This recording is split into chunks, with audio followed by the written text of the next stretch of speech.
JRCM തിങ്കളാഴ്ച നല്ല ദിവസം, വളരെ നല്ല ദിവസം, വളരെ വളരെ നല്ല ദിവസം.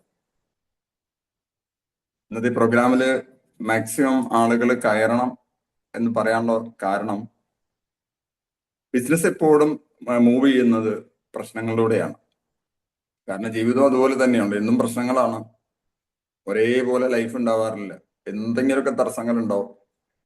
ഒരു പുഴയും ശാന്തമായിട്ട് ഒഴുകാറില്ല, അതിൽ അണ്ടർ കറൻസ് ഉണ്ടാവും. അപ്പൊ അതില് കുറച്ച് കറക്ഷൻസ് ആവശ്യമുണ്ട്. അതുകൊണ്ടാണ് എല്ലാവരും കയറണം എന്ന് പറയുന്നത്. So good morning once again. Very pleasant, very happy, very sunny, very breezy morning. ആ പുറത്തുള്ള പ്രകൃതി മുഴുവൻ നമ്മുടെ മനസ്സിലേക്ക് പ്രതിഫലിക്കട്ടെ. ഇനി ഞാൻ പറയാൻ പോകുന്ന കാര്യങ്ങൾ എന്റെ മുന്നിലിരിക്കുന്ന എല്ലാവരെയും കുറിച്ചാണ്. ചിലർ കരുതും ഇത് എന്നെ കുറിച്ചല്ല, ഇത് നിങ്ങളെ കുറിച്ച് മാത്രമാണെന്ന് മാത്രം ഓർക്കുക. അപ്പൊ പിന്നെ കൺഫ്യൂഷൻ ഉണ്ടാവില്ല. ഇത് സത്യത്തിൽ നേരിട്ടാണ് പറയേണ്ടിയിരുന്നത്.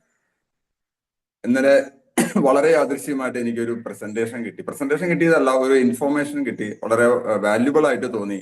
നമ്മുടെ സിസ്റ്റത്തിൽ ഇത്രമാത്രം ആളുകൾ വരികയും ഇത്രയും മനോഹരമായ ഒരു സിസ്റ്റം ഉണ്ടായിട്ടും എന്തുകൊണ്ട് ആളുകൾ അതിനെ സീരിയസ് ആയിട്ട് എടുക്കുകയോ അല്ലെങ്കിൽ അതിനെ മുന്നോട്ട് കൊണ്ടുപോവുകയോ ചെയ്യുന്നില്ല? It is because of us. നമ്മൾ കാരണം, വേറെ ഒന്നുമല്ല. അപ്പോ എത്ര പേരെ നമ്മുടെ ടീമിലേക്ക് ചേർത്ത് നിർത്താൻ പറ്റും, അതാണ് നമ്മുടെ സക്സസ്. എത്ര പേരെ ചേർത്ത് നിർത്താൻ പറ്റുന്നു, എത്ര പേരെ നമ്മൾ പ്രോപ്പർലി ഗൈഡ് ചെയ്യാൻ പറ്റുന്നു, ദാറ്റ് ഈസ് അവർ സക്സസ്.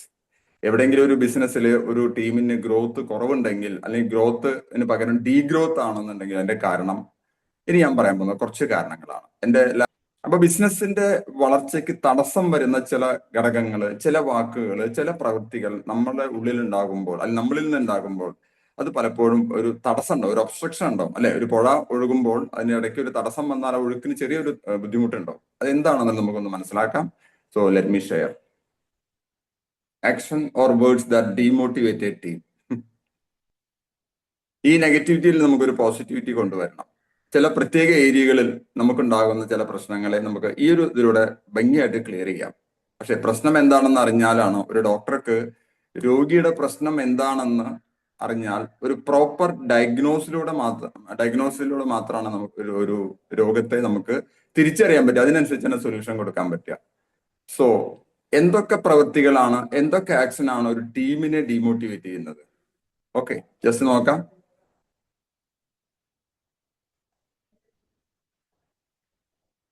ഈ ബിസിനസിന്റെ ഏറ്റവും പ്രധാനപ്പെട്ട ഒന്നാണ് കമ്മ്യൂണിക്കേഷൻ. ഒരു പ്രോപ്പർ കമ്മ്യൂണിക്കേഷൻ ക്ലിയർ ആയിട്ട് കിട്ടുന്നില്ലെങ്കിൽ എന്താ സംഭവിക്കുക?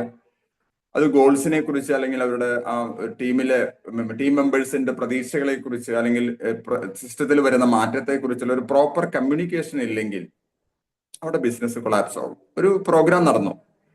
പ്രോഗ്രാം ഞായറാഴ്ച 2:30ക്കാണ് പ്ലാൻ ചെയ്തത്. പങ്കെടുക്കാൻ ചിലരോട് പറഞ്ഞു 3:30ക്കാണ്, ചിലരോട് പറഞ്ഞു 2 മണിക്കാണെന്ന്. കുറച്ചു പേര് 2 മണിക്ക് വന്നു, ലീഡർ 2:30ക്ക് വന്നു, മറ്റു കുറച്ചു പേർ 3:30ക്ക് വന്നു. കമ്മ്യൂണിക്കേഷന്റെ പ്രോബ്ലം. ഇപ്പോ ടീമിൽ ഇഷ്ടംപോലെ കാര്യങ്ങൾ വരുന്നുണ്ട്, അത് താഴെത്തട്ടിലേക്ക് എത്തുന്നില്ല എന്നുള്ളത് നമുക്ക് നന്നായിട്ട് അറിയാം. നിങ്ങൾ ഒരു പുഴക്കരയിൽ അല്ലെങ്കിൽ ഒരു ജലാശയത്തിന്റെ കരയിൽ ഇരുന്ന് വെറുതെ വിരലുകൾ കൊണ്ട് പുറത്ത് ഒരു ഓളം ഉണ്ടാക്കി കഴിഞ്ഞാൽ ആ ഓളം ഒരിക്കലും താഴോട്ട് എത്തുന്നില്ല. താഴോട്ട് എത്തിക്കാൻ പറ്റുമ്പോഴാണ് ബിസിനസ്സിന് ഗ്രോത്ത് ഉണ്ടാവുക. So failing to clearly communicate goals. നമ്മൾ ഈ മാസം അച്ചീവ് ചെയ്യേണ്ട ഗോൾ എന്താണെന്നൊരു നമ്മുടെ ലീഡറെ, നമ്മുടെ അസോസിയേറ്റ്സിനെ പറഞ്ഞു കൊടുത്ത് ബോധ്യപ്പെടുത്തി കാണിച്ചു കൊടുക്കാൻ സാധിച്ചില്ലെങ്കിൽ അവരെത്തില്ല. അല്ലെ, അവർക്ക് പോകേണ്ട റൂട്ട് മാപ്പ് നമ്മളൊന്ന് വരച്ചു കൊടുക്കണം. ആ റൂട്ട് മാപ്പാണ് ബിസിനസ്സിലേക്കുള്ള സക്സസ് ഉണ്ടാക്കുന്നത്. So lakh of clear communication, ഇത് എല്ലാം ഉണ്ട്, വീട്ടിലുണ്ടോ. ഇപ്പൊ അച്ഛൻ ഒന്ന് പറയും, അമ്മ ഒന്ന് കേൾക്കും. മക്കളൊന്ന് പറയും, അച്ഛൻ മറ്റൊന്ന് കേൾക്കും. അല്ലെ, ഈ കമ്മ്യൂണിക്കേഷൻ ഗ്യാപ്പാണ് എല്ലാ പ്രശ്നങ്ങളെയും കാരണം. ഇപ്പൊ കമ്മ്യൂണിക്കേഷൻ കറക്റ്റ് ആയി കഴിഞ്ഞാൽ ആ ഒരു സിസ്റ്റമാറ്റിക് ആയുള്ള കമ്മ്യൂണിക്കേഷൻ. എനിക്കൊരു പ്രോബ്ലം ഉണ്ടെങ്കിൽ എന്റെ പ്രോബ്ലം ഞാൻ പറയേണ്ടത് എന്റെ ഡൗൺലൈനോടല്ല, ഗിരീഷ് സാറിനോടോ അല്ലെങ്കിൽ നമ്മുടെ സജീവ് സാറിനോട് പറഞ്ഞാൽ എന്റെ ബിസിനസ്സിലെ പ്രശ്നം പരിഹരിക്കാൻ പറ്റില്ല. എന്റെ ബിസിനസിന്റെ പ്രശ്നം പരിഹരിക്കണമെങ്കിൽ ഞാൻ എന്റെ അപ്ലൈൻ ലീഡർ ബിനു സാറിനോട് പറയണം, അല്ലെങ്കിൽ മോദി സാറിനോട് പറയണം, അല്ലെങ്കിൽ അതിലും മേലെയുള്ള ഗോകുമാർ സാറിനോട് പറയണം, അല്ലെങ്കിൽ അതിലും മേലെയുള്ള എനിക്കറിയുള്ള എന്റെ ലൈൻ ഓഫ് സ്പോൺസേഴ്സ് ഏറ്റവും ടോപ്പിലുള്ള വട്ട് സാറിനോട് പറയണം. അല്ലേ? അപ്പൊ ഈ കമ്മ്യൂണിക്കേഷൻ എപ്പോഴും നമ്മൾ പ്രോപ്പറായിട്ട് ചെയ്യുക. വേണ്ടാത്ത രീതിയിൽ ഒരു കമ്മ്യൂണിക്കേഷനും വേണ്ട. ഡൗൺലൈനോട് പ്രശ്നങ്ങൾ പറഞ്ഞിട്ട് കാര്യമില്ല. ഇതെല്ലാം നമ്മൾ പലപ്പോഴായിട്ട് പറഞ്ഞ കാര്യങ്ങളാണ്. ഡൗൺലൈനോട് നമ്മൾ പറഞ്ഞാൽ എന്താ സംഭവിക്കുക? നമ്മുടെ പ്രശ്നങ്ങൾ പറഞ്ഞാൽ അവരുടെ പ്രശ്നങ്ങൾ താഴെയുള്ളവരോട്, അങ്ങനെ പ്രശ്നങ്ങളുടെ ഒരു ടീം ഡെവലപ്പ് ആവും. പ്രശ്നങ്ങളുടെ ടീം ഡെവലപ്പ് ആവുമ്പോൾ ആ ടീം പതുക്കെ ഇല്ലാണ്ടാവും. So proper communication, lack of clear communication ആണ് ഒരു ടീമിന്റെ. കാരണം മോട്ടിവേഷൻ ഉണ്ടെങ്കിൽ ടീം വളരും, മോട്ടിവേഷൻ ഇല്ലെങ്കിൽ ടീം തളരും. അപ്പോ അപ്പ് ലൈനും ഡൗൺ ലൈനും തമ്മിലുള്ള റിലേഷൻ, നമ്മുടെ റിലേഷനെ കുറിച്ചൊക്കെ ഇഷ്ടംപോലെ പറഞ്ഞിട്ടുണ്ട്. അതൊക്കെ തന്നെയാണ്, പുതിയ കാര്യങ്ങളൊന്നുമല്ല. പക്ഷെ എല്ലാം കൂടി ഒന്ന് സംഗ്രഹിച്ചെടുത്ത് നിങ്ങളുടെ മുന്നിൽ കാഴ്ചവെക്കുകയാണ്. ഞാൻ ഒരിക്കൽ കൂടി ആവർത്തിച്ച് പറയാണ്, ഇത് പറയുന്നത് എന്റെ മുന്നിലിരിക്കുന്ന 150ഓളം ആളുകളോടാണ്, നിങ്ങളോട് തന്നെയാണ് പറയുന്നതെന്ന് വിചാരിച്ച് നിങ്ങൾ കേട്ടോളൂ. Okay, the first one. ഇതും കമ്മ്യൂണിക്കേഷൻ തന്നെ വേണമെങ്കിൽ ഒരു 1.5 മണിക്കൂർ പറയാനുള്ള കാര്യങ്ങളിലേക്ക് ഞാൻ കടക്കുന്നില്ല. Inconsistent leadership. നമ്മൾ ഈ വാക്ക് ഇതുവരെ കേട്ടിട്ടില്ല. ലീഡർഷിപ്പ് സ്റ്റാർ വന്ന ഒരാള് ലീഡറാണ് എന്ന് പറയും നമ്മൾ, അല്ലെ, എന്ന് പറയുള്ളൂ. പക്ഷെ അത് വന്നാലും അവർക്ക് സ്വയം ഒരു തോന്നലില്ല, അവര് ലീഡറാണ്, ഞാൻ ലീഡറാണോ. അപ്പൊ ലീഡറായിട്ട് വരുമ്പോൾ നമ്മൾ പലപ്പോഴും ചെയ്യുന്ന ഒരു മണ്ടത്തരുണ്ട്. നമ്മൾ കുറച്ച് അധികാരം കാണിക്കും, ഞാൻ ലീഡർ അല്ല, എന്നോട് ചോദിക്കണം. അതിന്റെ ആവശ്യമൊന്നുമില്ല. നിങ്ങളെ അറിയിക്കാം, നിങ്ങളുടെ താഴെ ഒരു ടീം മീറ്റിംഗ് നടക്കുന്നുണ്ടെങ്കിൽ നിങ്ങളെ അറിയിച്ചാൽ നല്ലത്, അല്ലെങ്കിൽ അവർ ഇൻഡിപെൻഡന്റ് ആയിട്ട് ചെയ്യട്ടെ. നമ്മളെല്ലാം ഇങ്ങനെ പിടിച്ചു വെക്കുകയാണ് അധികാരം, ഒരു ഓട്ടോക്രസി, അതിന്റെ ആവശ്യമില്ല അവിടെ. ഇൻകൺസിസ്റ്റന്റ് ലീഡർഷിപ്പിൽ ഉണ്ടാകുന്ന പ്രശ്നം എന്താണെന്ന് വെച്ച് കഴിഞ്ഞാൽ അവരുടെ ബിഹേവിയറിൽ മാറ്റം ഉണ്ടായിരിക്കും, അല്ലെ. ഒരു അച്ചീവ്മെന്റ് വന്ന സമയത്ത് ഭയങ്കര സന്തോഷം, പിന്നെ കുറെ നാൾ ഒരു അനക്കൂല്ല, പിന്നെ ബിസിനസ് താഴോട്ട് പോയി, സ്റ്റാറിൽ നിന്ന് വിന്നറായി, വിന്നറിൽ നിന്ന് റണ്ണറായി, റണ്ണറിൽ നിന്ന് ഈഗിളായി. എനിക്കറിയാം ധാരാളം ആളുകളെ അങ്ങനെ. അപ്പൊ അവർ വളരെ ഡീമോട്ടിവേറ്റഡ് ആണ്. അത് ഒരു കാര്യം, അത് അവരുടെ തന്നെ ബിഹേവിയറിൽ വരുന്ന പ്രശ്നങ്ങളാണ്. ടീമിനെ എങ്ങനെ നിർത്തണം, വളരെ പ്ലസന്റ് ആയിട്ട്, വളരെ ആക്റ്റീവായിട്ട്, വളരെ എനർജറ്റിക് ആയിട്ട് ടീമിനെ ചേർത്ത് നിർത്തുമ്പോൾ നമ്മുടെ ബിസിനസ്സിന് ഗ്രോത്ത് ഉണ്ടാവുള്ളൂ. Inconsistent behaviour. ചില ആളുകളുണ്ട്, ചിലപ്പോൾ ഭയങ്കര സന്തോഷം വരുന്നു, കെട്ടിപ്പിടിക്കണു, ആകെ കൂടി ഹായ് ഹൂയ്, അത് കഴിഞ്ഞാലോ മിണ്ടാട്ടില്ല, അനക്കില്ല. ഇൻകൺസിസ്റ്റന്റ് ലീഡർഷിപ്പിന്റെ ലക്ഷണമാണ് inconsistent behaviour. Then inconsistent behavior or inconsistent decision or treatments. അതായത് ഇവിടെ ട്രീറ്റ്മെന്റ് ചികിത്സയല്ല, ആളുകളെ എങ്ങനെ ഡീൽ ചെയ്യുന്നുള്ളത് എപ്പോഴും ഇങ്ങനെ മാറിക്കൊണ്ടിരിക്കുകയാണ്. അപ്പൊ അത്തരം ആളുകളുടെ കൂടെ നിൽക്കാൻ ഒരു ടീമിന് താല്പര്യം ഉണ്ടാവില്ല, അല്ലെ. Can erode the trust and motive. അപ്പൊ ടീം മെമ്പേഴ്സിന്റെ വിശ്വാസത്തെ, അല്ലെങ്കിൽ ആ വിശ്വാസത്തെ ഇറോഡ് ചെയ്യാന്ന് വെച്ച് കഴിഞ്ഞാൽ ദ്രവിപ്പിക്കാൻ സഹായിക്കുന്നതാണ് അത്. ഓക്കെ, സോ ഈ രണ്ടാമത്തെ കാര്യം, ഇൻകൺസിസ്റ്റന്റ് ലീഡർഷിപ്പ്. നമ്മളിൽ അതുണ്ടോ നോക്കുന്നുണ്ടെങ്കിൽ ഇന്ന് അത് എടുത്ത് കളയാം. ഇപ്പോൾ ഈ നിമിഷം മുതൽ ഈ പ്രോഗ്രാം കഴിയുന്നതോടുകൂടി നമ്മൾ പുതിയ ഒരു വ്യക്തിയായിട്ട് മാറാനുള്ള കുറച്ച് കാര്യങ്ങളാണ്, provided if you follow it. രണ്ടാമത്തെ കാര്യം, ഇൻകൺസിസ്റ്റന്റ് ലീഡർഷിപ്പ്. ഞാൻ ഇത് പറഞ്ഞു ഓൾറെഡി. Micro managing. എന്റെ ടീമിൽ ഒരു ദിവസം ചുരുങ്ങിയത് ഒരു 30ഓളം മീറ്റിങ്ങുകൾ ചെറുതും വലുതുമായിട്ട് നടക്കുന്നുണ്ട്. ഏകദേശം 100ഓളം 1-to-1 RCM എന്റെ പ്ലാനും കാര്യങ്ങളും ഏകദേശം നടക്കും, ഏകദേശം കണക്കാം, ചെറിയ മാറ്റങ്ങളൊക്കെ ഉണ്ടാവും. എല്ലാ കാര്യങ്ങളും ഞാൻ കൺട്രോൾ ചെയ്യേണ്ടതില്ല, അതിനാണ് ഒരു സിസ്റ്റം ഉണ്ടാക്കി വെച്ചിരിക്കുന്നത്. പലപ്പോഴും സംഭവിക്കുന്നത്, പല ലീഡേഴ്സും ഞാൻ അറിയാണ്ട് അവൻ എന്തിനത് ചെയ്തു. എന്റെ ടീമിൽ ഒരു ആക്റ്റീവ് ലീഡർ നല്ലൊരു മീറ്റിംഗ് നടത്തുന്നത് എനിക്ക് ഗുണമാണോ ദോഷമാണോ? മൈക്രോ മാനേജിങ് ആണ് നമ്മുടെ ബിസിനസ്സിലെ ഏറ്റവും വലിയ പ്രശ്നം. എല്ലാ ചെറിയ കാര്യങ്ങളും ഇടപെടും. നീ എന്നോട് ചോദിക്കാണ്ട് എന്തിനാ പ്രോഗ്രാം നടത്തിയേ? ഞാനല്ലേ നിന്റെ ലീഡർ? ലീഡർക്ക് സംസാരിക്കാൻ അറിയില്ല, ലീഡർക്ക് എങ്ങനെ ബിഹേവ് ചെയ്യാൻ അറിയില്ല, എന്നിട്ട് എന്നോട് എന്തുകൊണ്ട് ചോദിച്ചില്ല? എത്ര ടീം ലീഡേഴ്സ് എന്നോട് പറയുന്നു, ഡെയിലി ഇത് പറയുന്ന കാര്യമാണ്, ഡെയിലി പറയുന്നുണ്ട്, സാറേ ഈ കുരിശിനെ കൊണ്ട് ഞാൻ തോറ്റു.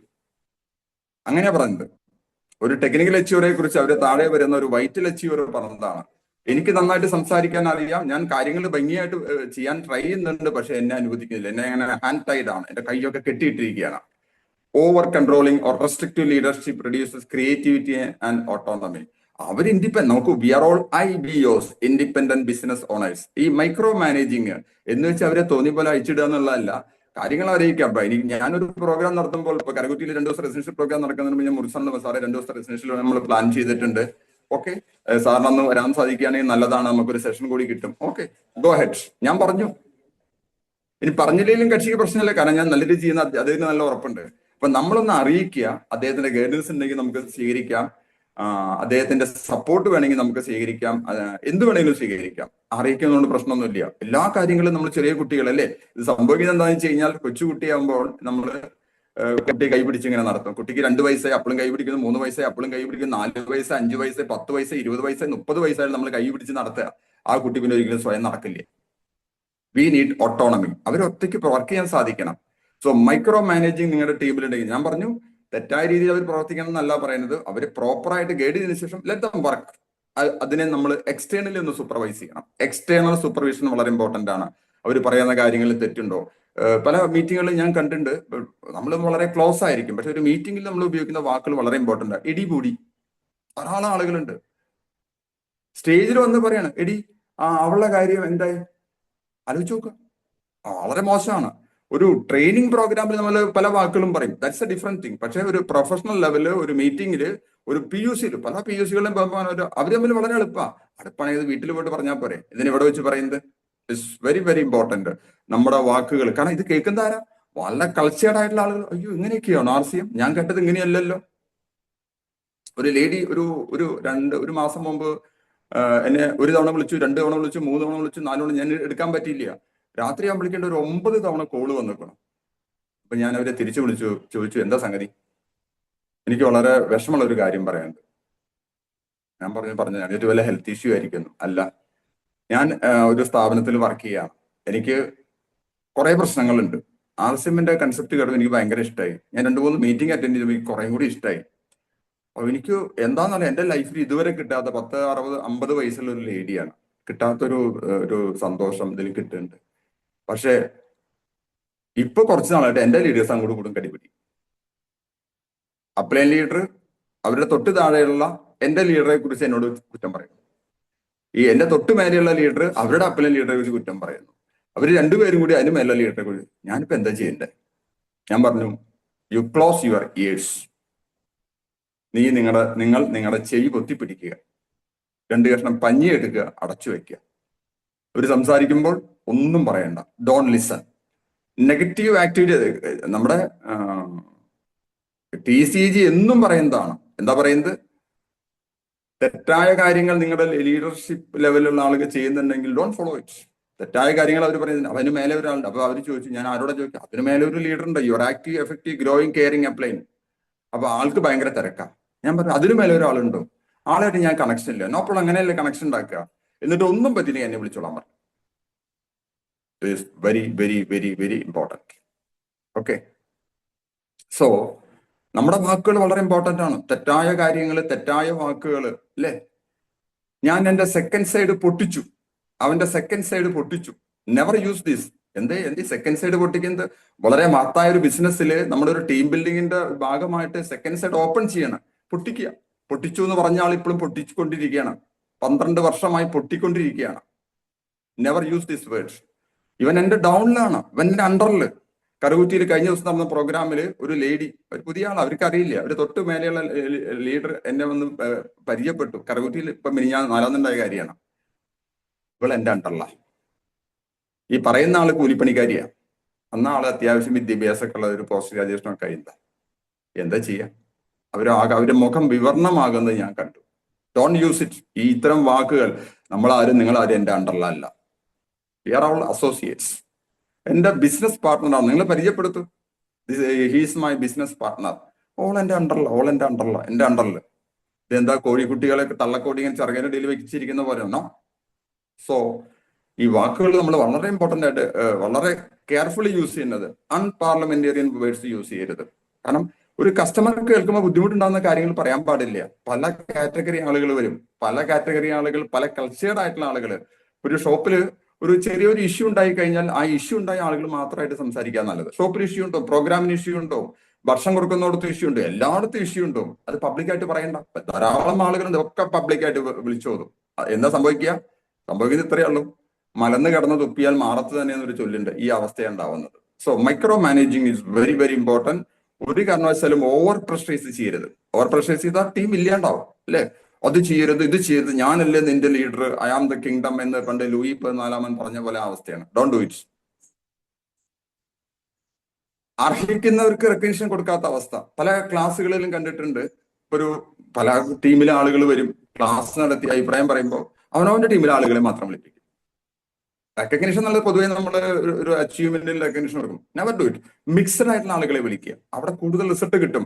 നമ്മൾ ഒരു പ്രോഗ്രാം കഴിഞ്ഞ അഭിപ്രായം പറയാൻ വിളിക്കുമ്പോൾ എപ്പോഴും നമ്മൾ ആഗ്രഹിക്കുന്നത്, നമ്മൾ പറ്റുമെങ്കിൽ മുൻകൂട്ടി പ്ലാൻ ചെയ്ത കുറച്ച് ആളുകളെ എനിക്ക് സെലക്ട് ചെയ്ത് വിളിച്ചുള്ള ഗുണം എന്താണെന്ന് വെച്ച് കഴിഞ്ഞാൽ, ആ എന്റെ ക്ലാസ്സിൽ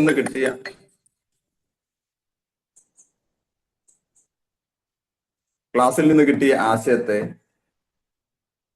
അരക്കിട്ട് ഉറപ്പിക്കാൻ അത് സഹായിക്കും. നിർഭാഗ്യവശാൽ പലപ്പോഴും സംഭവിക്കുന്ന ആരെങ്കിലും നിർബന്ധിച്ച് വിളിച്ചു കയറ്റും.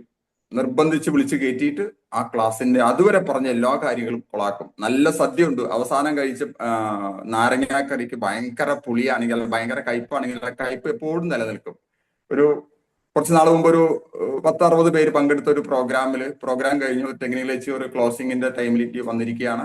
അദ്ദേഹം പറഞ്ഞു ആരെങ്കിലും അഭിപ്രായം പറയും. ആരും താല്പര്യമില്ലെങ്കിൽ ആ മേഖലയിൽ അറിവുള്ള ഒരാളെ കൊണ്ട് അഭിപ്രായം പറയിപ്പിച്ചാൽ മതി, വേറെ ആരെ കൊണ്ടും പറയിപ്പിക്കില്ല. ഈ ഒരാളെ നിർബന്ധിച്ച് സാറ് വരൂ സാറ് വരും, കാരണം ഈ വ്യക്തി അദ്ദേഹത്തിന്റെ പ്രോസ്പെക്ട് ആണ്, സാറ് വരൂ വരൂ വരൂ എന്ന് വിളിച്ച് അയാൾ അവിടെ വന്ന അതുവരെ പറഞ്ഞതെല്ലാം കൊളാക്കി. ആൾ ആദ്യം പറഞ്ഞത് ഞാൻ കുറെ നെറ്റ്വർക്ക് മാർക്കറ്റിംഗിൽ വർക്ക് ചെയ്തിട്ടുണ്ട്, ഒക്കെ തട്ടിപ്പ, ഇരുന്നിടത്ത് നിന്ന് ഭൂമി കുഴിഞ്ഞു പോയെങ്കിൽ നന്നായിരുന്നു ഞാൻ ആഗ്രഹിച്ചു. നിർഭാഗ്യവശാൽ ആ വേദിയിൽ ഞാനുണ്ടായിരുന്നു. വിശ്വാസമില്ലാത്ത ഒരു വ്യക്തി, നമുക്ക് ഉറപ്പില്ലാത്ത ഒരു വ്യക്തി കൊണ്ട് അഭിപ്രായം പറയിപ്പിക്കരുത്. നമ്മുടെ ബിസിനസ്സിൽ നമുക്ക് വളർത്താൻ വേണ്ട, കാരണം അവിടെ രണ്ടുപേരും ഒന്ന് പോസിറ്റീവായിട്ട് ഞാൻ ഈ പ്രൊഡക്റ്റ് ഉപയോഗിച്ച് എനിക്ക് വണ്ടർഫുൾ റിസൾട്ട് കിട്ടി, ഞാൻ സാമ്പത്തികമായിട്ട് വളരെ ബുദ്ധിമുട്ട്, ഇപ്പൊ എനിക്ക് അത്യാവശ്യം പുൾ ഓൺ ചെയ്യാനുള്ള വരുമാനത്തിലൂടെ കിട്ടുന്നുണ്ട് എന്ന് പറഞ്ഞു കൊടുത്താൽ അത് കേട്ട ആളുകൾ മോട്ടിവേഷൻ എന്താ ഈ പ്രോഗ്രാമിന്റെ ഹെഡിങ് എന്താ? Action or words that demotivated team. Very very very very important. Recognition എന്നുള്ളത് പ്രോഗ്രാമിനുള്ള റെക്കഗ്നിഷൻ മാത്രമല്ല, ഇതൊക്കെ റെക്കഗ്നിഷൻ ഒരാൾ ചെയ്യുന്ന വർക്കിന് കൊടുക്കണം. യെസ്, എന്തുകൊണ്ട് നമ്മൾ അപ്രീഷിയേറ്റ് ചെയ്തുകൂടാ? എന്റെ എ സൈഡിൽ ചെയ്യുന്ന വർക്ക് കൊണ്ട് മാത്രമാണ് എനിക്ക് വരുമാനം കിട്ടുന്നത്. എ സൈഡുകാരനെ ഞാൻ തിരിഞ്ഞു നോക്കിയില്ലെങ്കിൽ അവൻ എനിക്ക് ബഹുമാനം തരുമോ? എന്നോട് പലരും പറയാറുണ്ട് എന്റെ ടീം ലീഡറാണ്, പക്ഷെ എന്റെ ടീം മെമ്പേഴ്സ് അവർക്കൊന്നും എന്നെ ബഹുമാനമില്ല. ബഹുമാനം ഒരിക്കലും, കഴിഞ്ഞ ക്ലാസ്സിൽ പറഞ്ഞു, റെസ്പെക്ട്സ് കനോട്ട് ബി ഡിമാൻഡഡ്. അതൊരിക്കലും ഡിമാൻഡ് ചെയ്യാൻ പറ്റില്ല, അത് നമ്മൾ ആർജിച്ചെടുക്കേണ്ടതാണ്. ഞാനൊരു ക്ലാസ്സിലേക്ക് വരുമ്പോൾ ആളുകൾ അവിടെ നിന്ന് എണീറ്റ് നിന്നിട്ട് കൈയടിക്കുന്നുണ്ടെങ്കിൽ അത് അവരെനിക്ക് റെസ്പെക്ട് തരുന്നതുകൊണ്ടാണ്. നിങ്ങൾക്കത് കിട്ടുന്നില്ലെങ്കിൽ നിങ്ങൾ അതിന് അർഹിക്കാത്തതുകൊണ്ടാണ്. Very openly am telling. നമ്മുടെ ആക്ടിവിറ്റീസിനെ ആളുകൾ അസസ് ചെയ്യുന്നുണ്ട്, നമ്മൾ ചെയ്യുന്ന ഓരോ കാര്യങ്ങളും ഓരോ വേർഡ്സും ഉണ്ട്. അപ്പൊ റെക്കഗ്നിഷൻ ഒരിക്കലും നമുക്ക് ഡിമാൻഡ് ചെയ്യാൻ പറ്റില്ല, മീൻസ് റെസ്പെക്ട് ഡിമാൻഡ് ചെയ്യാൻ പറ്റില്ല. യു ഹാവ് ടു അക്വയർ, അത് നേടിയെടുക്കണം. അതിനനുസരിച്ച് എന്ത് മാറ്റമാണ് നിങ്ങളിൽ ഉണ്ടാവുന്നത് ആലോചിച്ച് നോക്കുക. So failing to acknowledge and recognise team members contribution leads to feeling of undervaluation. അതായത് അവർ ചെയ്ത വർക്കുകൾക്ക് അവർക്ക് ഒരു അപ്രീസിയേഷൻ കൊടുക്കാൻ നമുക്ക് പറ്റില്ലെങ്കിൽ അവരെന്താ കരുതാം? ഇതുകൊണ്ടൊന്നും കാര്യമില്ല, നമ്മൾ കുറെ പണി ചെയ്യുന്നുണ്ട്. എന്നോട് പറഞ്ഞത് പലരും ഇപ്പൊ ഒരു പുതിയൊരു ലീഡർ വന്നിട്ട് അവന്റെ പുറകെയാണ് എന്റെ ലീഡർ, ഞങ്ങൾ കുറെ വർക്ക് ചെയ്യുന്നത്, ഇതുകൊണ്ടൊക്കെയാണ് അവന് വരുമാനം കിട്ടുന്നത്. പറയാറില്ലേ? നിങ്ങൾ കേൾക്കാറുണ്ട്, എല്ലാവരും കേൾക്കാറുണ്ട്. ഓരോരുത്തർക്കും അർഹിക്കുന്ന പ്രാധാന്യം കൊടുക്കുക, അവരെ റെസ്പെക്ട് ചെയ്യുക. ആ റെസ്പെക്റ്റിലൂടെ നമുക്ക് റെസ്പെക്ട് കിട്ടും. കണ്ടുപഠിക്കണം ഗിരീഷ് സാറിന് ആ കാര്യത്തിൽ. അദ്ദേഹത്തിന്റെ ടീമിലെ ഓരോ വ്യക്തിയും അദ്ദേഹം സംസാരിക്കുക എത്ര സൊഫിസ്റ്റിക്കേറ്റഡ് വേർഡ്സ് എന്നറിയോ? വളരെ പരിഷ്കൃതമായ വാക്കുകൾ, സോഫ്റ്റ് ആയിട്ടുള്ള വാക്കുകൾ. ആള് കാണുമ്പോൾ ഒരു സ്റ്റൗട്ട് ഫിഗറാ, but very soft. Lack of recognition. എന്തുകൊണ്ടാണ് നമ്മുടെ ടീമിലെ ആളുകൾ പലപ്പോഴും കൊഴിഞ്ഞു പോകുന്നത്? ഇതാണ് റീസൺ. Then unfair compensation. ഒരാൾ ചെയ്യുന്ന കാര്യങ്ങൾക്ക് ഒരു അപ്രീസിയേഷൻ കൊടുക്കുക. കോമ്പൻസേഷൻ നോക്കൂ, നമ്മുടെ ബേസിക്കലി സ്നേഹവും അല്ല, ഇവിടെ മെസ്സേജ് എന്തോ വന്നിരുന്നു. Okay, unfair compensation, perceived unfairness in compensation and rewards. കാര്യങ്ങളൊക്കെ നോക്കിക്കണ്ട് ചെയ്തില്ലെങ്കിൽ ആളുകൾക്ക് മനസ്സിലാവും കാര്യങ്ങൾ. ആളുകൾക്ക് നല്ല ബുദ്ധിയുണ്ട്, കാര്യങ്ങൾ മനസ്സിലാക്കാനുള്ള കഴിവുണ്ട്. എന്റെ ടീമിൽ ഇങ്ങനെ ഒരു ഇത് വന്നപ്പോ ഇത്രയും വലിയൊരു കോമ്പൻസേഷൻ മീൻസ് ഒരു റിവാർഡ് കൊടുത്തു. ആ ടീമിൽ കണ്ടില്ലയോ അവർക്ക് എന്തുമാത്രം കിട്ടുന്നേ? നമ്മുടെ ലീഡർ എന്തോ ഒന്നും ചെയ്യാത്ത അല്ലേ? ധാരാളം ടീമുകൾ, ചെറിയ ടീമുകളാണ്, അവിടെ ഒന്നും നടക്കണില്ല, അങ്ങനെ ടീമേ ഇല്ല. ലീഡർ അപ്ലൈൻ ഡൗൺലൈനോടും മിണ്ടില്ല, ഡൗൺലൈൻ അതിന്റെ ഡൗൺലൈനോടും മിണ്ടില്ല. മിണ്ടുന്നത് വായ തുറക്കുന്നത് എന്തിനാണ്? ഗോസിപ്പിന് വേണ്ടിയിട്ട്. അത് ഞാൻ അടുത്ത ഇതിൽ പറയാം. So perceived unfairness in compensation and rewards, ഇത് വളരെ ഇമ്പോർട്ടന്റ് ആണ്. ഒരു ടീം മെമ്പർക്ക് നമ്മുടെ ആക്ടിവിറ്റീസ് അൺഫെയർ ആയിട്ട് തോന്നിക്കഴിഞ്ഞാൽ അന്ന് ആള് ബിസിനസ് നിർത്തും. ഫെയർ ആയിട്ട് ഡീൽ ചെയ്യാൻ പറ്റണം. ദെൻ നെഗറ്റീവ് ടീം കൾച്ചർ ഏറ്റവും കൂടുതൽ പ്രശ്നം ഉണ്ടാക്കണതാണ്. ഞാൻ പറഞ്ഞു, രണ്ട് കൈയും ചേർത്ത് നിർത്തി ഒരുമിച്ച് പിടിച്ചു കഴിഞ്ഞാൽ ഈ ബിസിനസ് എത്ര വേണമെങ്കിലും പറക്കും. Negative team culture. വായ തുറന്നാൽ നെഗറ്റീവേ പറയുള്ളൂ.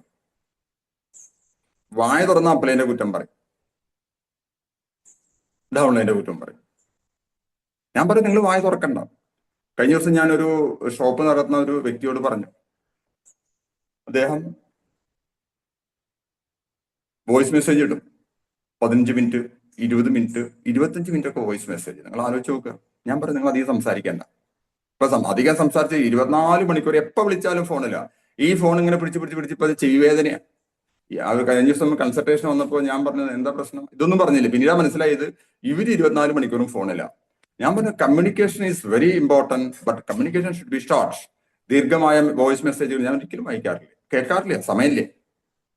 കുറച്ച് പറയാം, വളരെ കുറച്ച് പറയും. ഇതിനെക്കുറിച്ച് 100 തവണ നമ്മൾ ആവർത്തിച്ചിട്ടുണ്ട്. 101 തവണ ഒരിക്കൽ കൂടി പറയാണ്. ഒരു വിത്ത് ഉൽപ്പാദിപ്പിക്കുന്നിടത്ത് 2 വിത്ത് ഉൽപ്പാദിപ്പിക്കുന്നവൻ ഒരു നല്ല കർഷകൻ.